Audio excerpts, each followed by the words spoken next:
Assalamualaikum warahmatullahi wabarakatuh. Alhamdulillah. Wassalatu wassalamu ala asrofil anbiya'i wa musalin wa ala alihi wa sahbihi ajmain. Amma ba'du. Jemaah Masjid Raya Sumatera Barat yang dirahmati Allah, kita hari ini masuk kepada kuliah Tauhid yang ke-15 dengan judul Ma'rifah Ar-Rasul, yaitu mengenal Rasul. Tentu dalam kalimat syahadat kita yang sudah kita tahu semua, selain ungkapan La ilaha illallah, diteruskan dengan Muhammad Rasulullah. Nah, kalimat syahadat ini kita sudah paham dalam arti terjemahan, namun perlu kita perdalam dalam kehidupan kita, karena makna syahadat itu bisa membawa kepada kesuksesan hidup kita secara paripurna, secara sempurna, baik sukses di dunia karena syahadatain, dan juga sukses di akhirat karena syahadatain. Hidup ini ada dunia dan juga ada akhirat.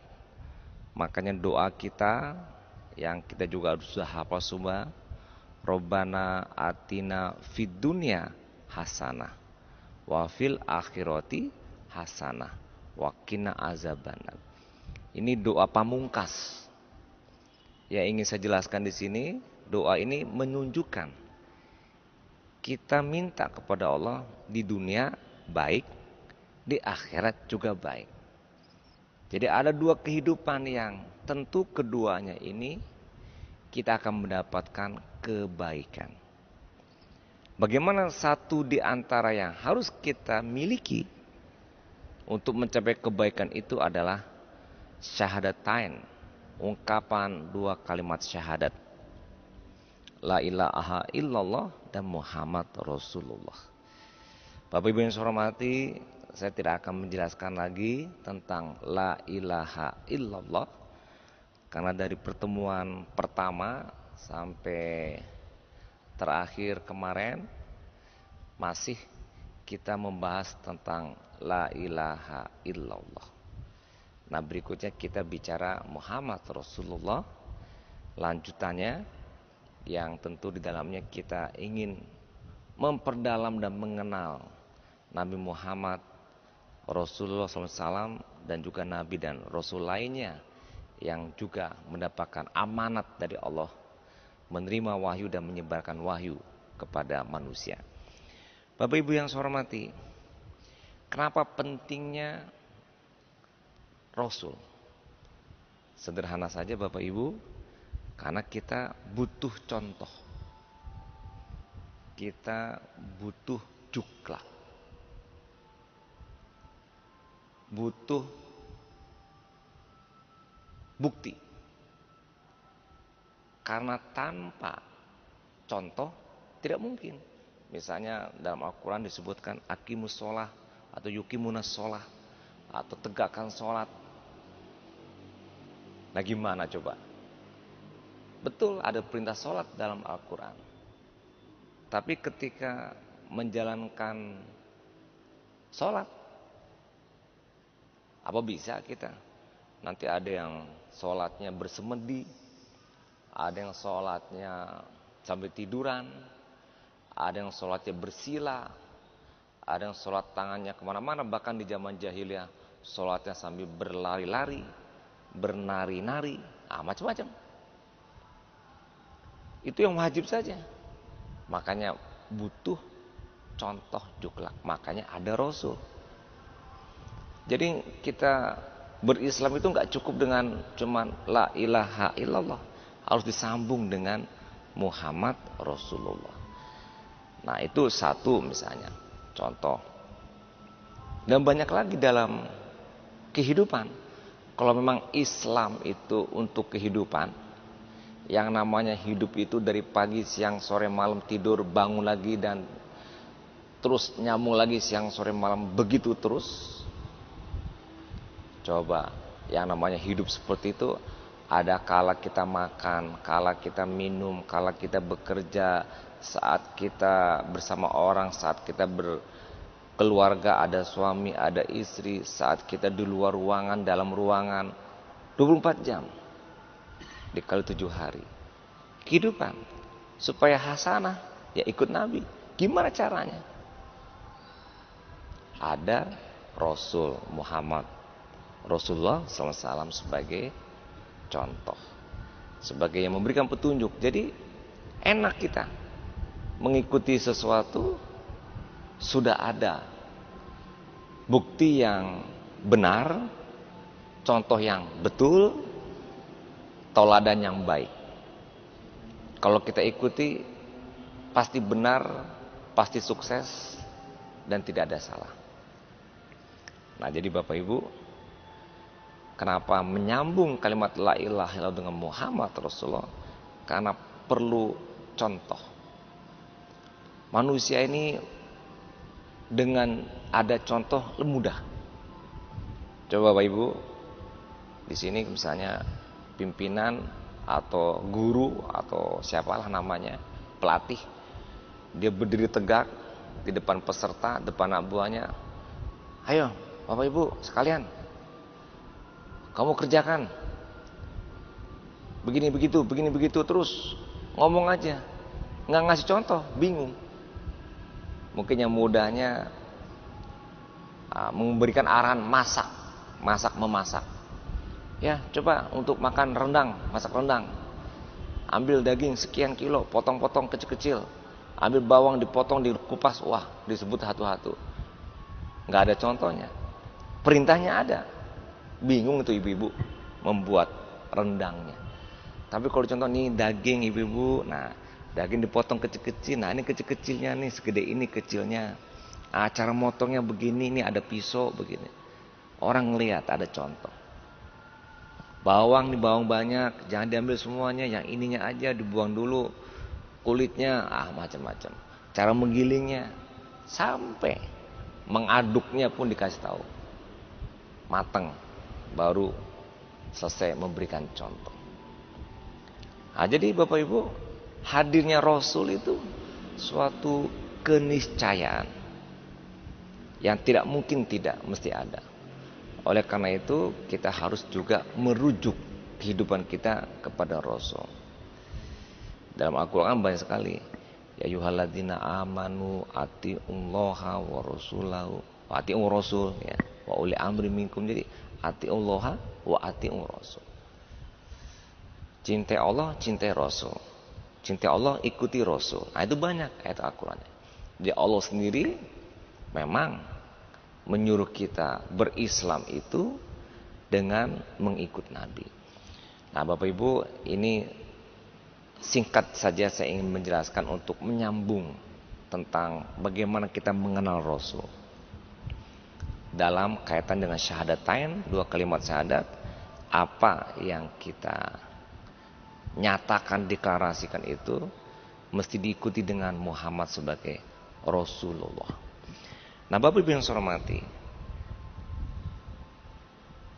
Rasul itu diikuti. Ada yang protes, nggak bisa dong Pak, Muhammad itu Rasul, Nabi pilihan, nggak mungkin dong kita ikuti beliau. Kenapa? Ya karena Rasul. Kita kan manusia biasa. Terus tambah lagi alasan lain-lainnya. Nabi maksum, kita penuh dosa, kita ada nafsu, macam-macam. Sehingga ingin menyimpulkan, gak bisa ngikutin Nabi. Nah, dalam surat 18 ayat 110, Allah berfirman, A'udzubillahi minasyaitonirrajim, Qul innama ana basyarum mislukum yuha ilayya annama ilahukum ilahun wahid. Katakanlah, sungguhnya aku nih manusia. Nah, jadi Allah tuh menyebut begitu. Ya Rasul katakan bahwa aku ini manusia, mislukum, semisal kamu. Ini suatu pernyataan bahwa yang bertanya Rasul nggak bisa diikuti itu langsung kejawab. Rasul tuh manusia seperti kita. Artinya kalau begitu Rasul bisa diikuti. Cuma bedanya apa? Yuha ilayya annama ilahukum ilahun wahid.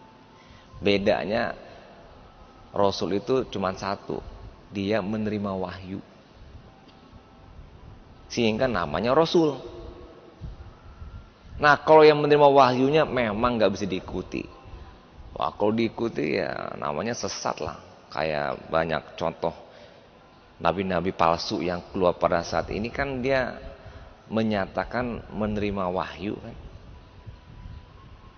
Ya dia menyatakan diri menerima wahyu. Yang nabi-nabi palsu sekarang ini itu nggak boleh, itu sesat. Jadi yang satu aja yang kita nggak bisa ikuti nabi itu menerima wahyu. Yang lainnya bisa. Kenapa? Karena mislukum basyarun, manusia, nabi itu, rasul itu. Nah seperti kamu juga,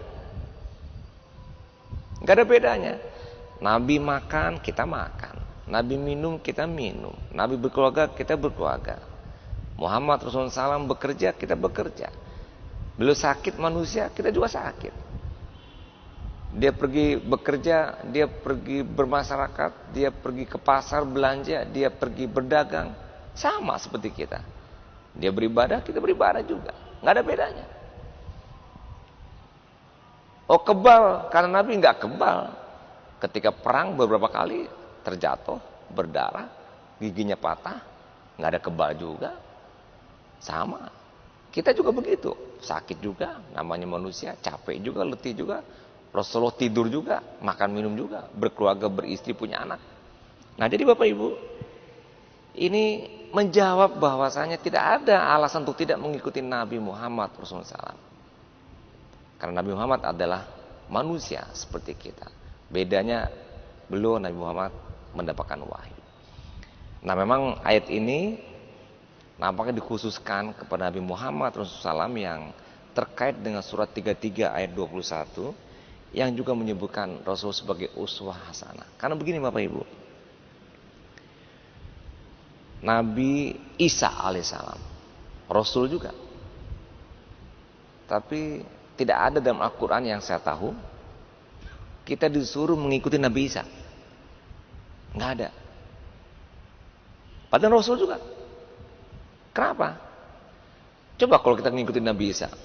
Pertama, lahirnya Nabi Isa nggak ada ayah. Maryam ibunya. Ujuk-ujuk lahir aja. Nah kalau kita ngikuti gimana caranya? Waktu masih bayi, Nabi Isa sudah bisa bicara.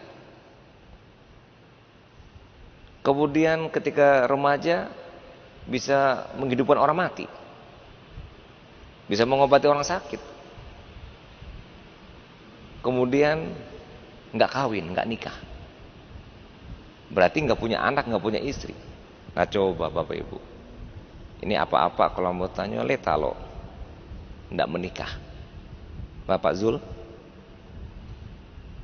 nggak tahu nak, gimana ya? Nggak mungkin. Manusia normal mesti menikah. Wanita normal mesti menikah. Mungkin takdir Allah ada yang membuat 1-2 tidak menikah, itu ya takdir yang mungkin kita juga tidak bisa. Tapi yang jelas menikah. Nah Nabi Isa alaihissalam tidak menikah. Tidak bisa kita ikuti. Nah memang ya disebut dengan la ilaha illallah, langsung yang disebut nama Muhammad Rasulullah. Jadi langsung kalimat syahadat itu tidak ada Tuhan ilah sembahan abdian kecuali hanya Allah, dan Muhammad langsung disebut namanya menjadi Rasulullah. Karena Muhammad lah Rasulullah SAW yang bisa kita tiru, bisa kita contoh. Tadi Nabi Isa nggak ada bapak, nggak ada ibu. Ibunya ada, bapaknya nggak ada. Nabi Daud Nabi Sulaiman, wih, umurnya ratusan tahun. Nabi Muhammad berapa umurnya? Berapa? 63. Sama seusia-usia kita juga. Tapi nabi-nabi yang lain ratusan tahun. Ada yang 700 tahun, 800 tahun. Nabi Sulaiman bisa bicara dengan binatang. Wah, gimana? Nabi Rasul yang lain bisa mengangkat istana. Wih, banyak. Yang mungkin tidak bisa disebut dia manusia biasa. Dan kita gak bisa ngikuti. Tapi kalau Nabi Muhammad Rasulullah SAW, capek juga, tidur juga, letih juga, lapar juga, haus juga. Seperti kita manusia. Jadi ngikuti dia. Nah ini, ya, qul innama ana basyarum mislukum yuha ilayya annama ilahukum ilahun wahid. Kemudian juga dalam surat Al-Hajj ayat 40. Makana Muhammadun aba ahadim min rijalikum walakin Rasulullah wa khataman nabiyina wa kana Allahu bikulli syai'in alima. Jadi sebagai wa khataman nabiyina, sebagai nabi penutup Nabi Muhammad, ya. Dan dia juga disebutkan sebagai rasul. Jadi penegasan kepada kita tentang Nabi Muhammad SAW adalah manusia, dan kemudian beliau juga adalah nabi yang dapat wahyu dari Allah dan sebagai penutup. Nah, Bapak Ibu yang saya hormati, apa saja yang menjadi ciri dari seorang rasul itu yang harus kita ketahui dan harus kita pahami, yang kemudian kita ikuti menjadi bagian konsekuensi terhadap kalimat syahadatain, yaitu mengatakan Muhammad sebagai Rasul. Apa konsekuensinya? Pertama, kita harus pahami bahwa Nabi Muhammad Rasulullah SAW hamil ar-risalah, membawa risalah, yaitu wahyu itu sendiri. Ya ayyuhar rasul baligh ma unzila ilaika mir rabbik. Nah, jadi Rasul itu menyampaikan pesan kepada yang lain. Jadi hadirnya Rasul membawa pesan. Jadi tidak ada Rasul dikasih wahyu diem aja, nggak ada. Oleh karena itu Rasul itu pasti punya pengikut. Rasul-Rasul itu pasti punya umat yang mengikutinya dan mendapatkan ilmu, arahan dan sebagainya yang berupa wahyu dari Allah. Itu Rasul. Jadi cirinya Rasul membawa wahyu. Makanya ada nabi-nabi palsu itu dia bawa syariat. Dia katanya bawa wahyu. Ya, macam-macam, aneh-aneh aja isinya. Ya karena sesat, tapi itu dia ikuti. Kalau nabi itu dapat wahyu, dia juga dapat wahyu. Pada salah. Oke. Jadi nabi itu, Rasul itu membawa risalah. Tadi surat Al-Maidah ayat 67. Dan kemudian Rasul itu sebagai qudwah fi tatbik ar-risalah. Jadi Rasul itu menerima wahyu dan menyampaikan kepada umatnya. Terus sampai kita pun menerima wahyu tersebut dari para ulama, dari mulai sahabat-sahabat, tabi'in dan seterusnya. Dan kemudian yang kedua, Rasul juga menjadi qudwah fit tatbik, teladan untuk menjalankan contoh risalah. Laqad kana lakum fi rasulillahi uswatun hasanah liman kana yarjullaha wal yawmal akhir wa zakarullaha katsira. Contoh teladan dalam menjalankan syariat risalah. Jadi Bapak Ibu, jangan kreatif untuk menjalankan syariat Allah ini ikut maunya. Gak boleh. Tidak ada satupun hak, otoritas, kewenangan kita saat ini manusia untuk melaksanakan syariat sesuka kita. Gak boleh. Jadi gimana? Ikut Nabi, ikut Rasul. Bagaimana sholatnya dari mulai takbir Allahu Akbar sampai salam, rukunnya, bacaannya. Zakat juga ada tuntunannya. Berapa persen, dari berapa juta per bulan, per tahun. Kemudian kita haji, tidak boleh kreatif. Hajinya mesti sendiri. Bahkan ada yang mengatakan Kalau mau pergi haji, pergi ke satu tempat 7 kali, udah 1 kali naik haji katanya. Ada pergi haji ke satu tempat muter-muter 7 kali dari 1 kali haji katanya. Nggak usah kita ke Mekah pergi haji, nggak usah kita ke Arafah, cukup ke tempat ini saja. Kan ada yang begitu. Itu jelas salah. Dari mana? Syariatnya itu apa? Dasarnya. Nabi nggak pernah, Rasul mencontohkan. Kalau haji ya kita ngikutin Nabi Ibrahim. Nggak begitu contohnya. Ya haji jelas. Pakai baju ihramnya, bagaimana pakaiannya, begini-begitunya. Nah ini contoh bahwasanya Rasul juga sebagai qudwah. Kemudian dalam surat yang lain juga ada. Qad kanat lakum uswatun hasanatun fi Ibrahim walladzina ma'ahu. Jadi pada Nabi Ibrahim dan orang yang mengikutinya juga ada contoh, diantaranya mengenai akidah, tauhid, dan juga diantaranya haji yang kemudian dicontohkan oleh Nabi Muhammad untuk kita ikuti.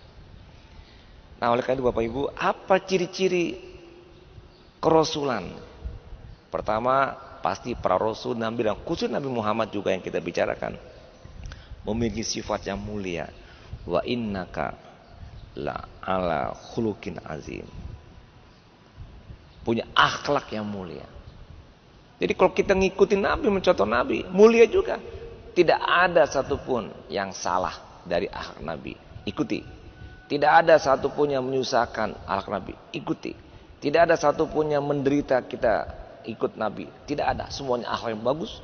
Kalau akhlak Nabi kita ikuti, kita dicintai istri, dicintai suami, dicintai anak-anak, dicintai orang tua, dicintai masyarakat, dicintai teman.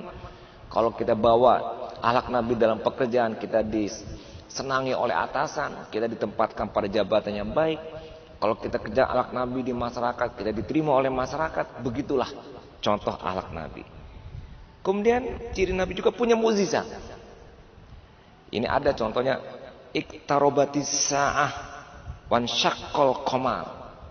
Jadi saat kiamat sudah dekat, bulan pun terbelah. Ini bulan terbelah ini juga mukjizat. Kemudian ada berita kedatangan, ada informasi mubasyarat. Nah, ini seperti yang disampaikan tentang Nabi Muhammad. A'udzubillahi minasyaitonir rajim. Wa iz qala Isa ibn Maryam ya bani Israila inni rasulullahi ilaikum musaddiqan lima baina yadayya minat taurati wa mubasysyiran bi rasuli ya'ti min ba'di ismuhu Ahmad. Falamma ja'ahum bil bayyinati qalu hadza sihrum mubin. Jadi ada berita kedatangan pesan kepada kita tentang ada Nabi Muhammad SAW. Kemudian juga ada perintah yang memberitakan tentang kenabiannya yang tidak syirik, dan juga ada hasil-hasil dari perbuatannya Rasul itu. A'udzu billahi minasyaitonir rajim. Muhammadur Rasulullah walladzina ma'ahu asyidda'u 'alal kuffari ruhama'u bainahum tarahum ruk'an sujjadan yabtaghuna fadlan minallahi wa ridwana simahum fi wujuhihim min atharis sujud zalika masaluhum fit taurat wa masaluhum fil injil kazar'in akhraja syat'ahu fa'azaruhu fastaghladu fastawa ala suqi yujibu zurra'a liyaghiru bihumul kufar, dan seterusnya. Ini contoh Nabi dan Rasul itu punya pengikut dan punya ajaran syariat, punya arahan dan sebagainya, dan itulah ciri kenabian. Baik Bapak Ibu, sebelum kita tutup sedikit, mari kita ikuti Nabi Muhammad SAW, karena beliau adalah manusia, hadirnya memberikan contoh teladan buat kita agar hidup sukses dan bahagia dunia akhirat. Dan kemudian Nabi pun adalah Rasul yang jelas mendapatkan wahyu dari Allah dan telah diberikan isyarat juga sebagai Nabi Khataman Nabiin, dan juga disebut ada Nabi berikutnya oleh Allah melalui Nabi Isa alaihissalam sebagai nama Ahmad. Sekian, mudah-mudahan bermanfaat. Assalamualaikum warahmatullahi wabarakatuh.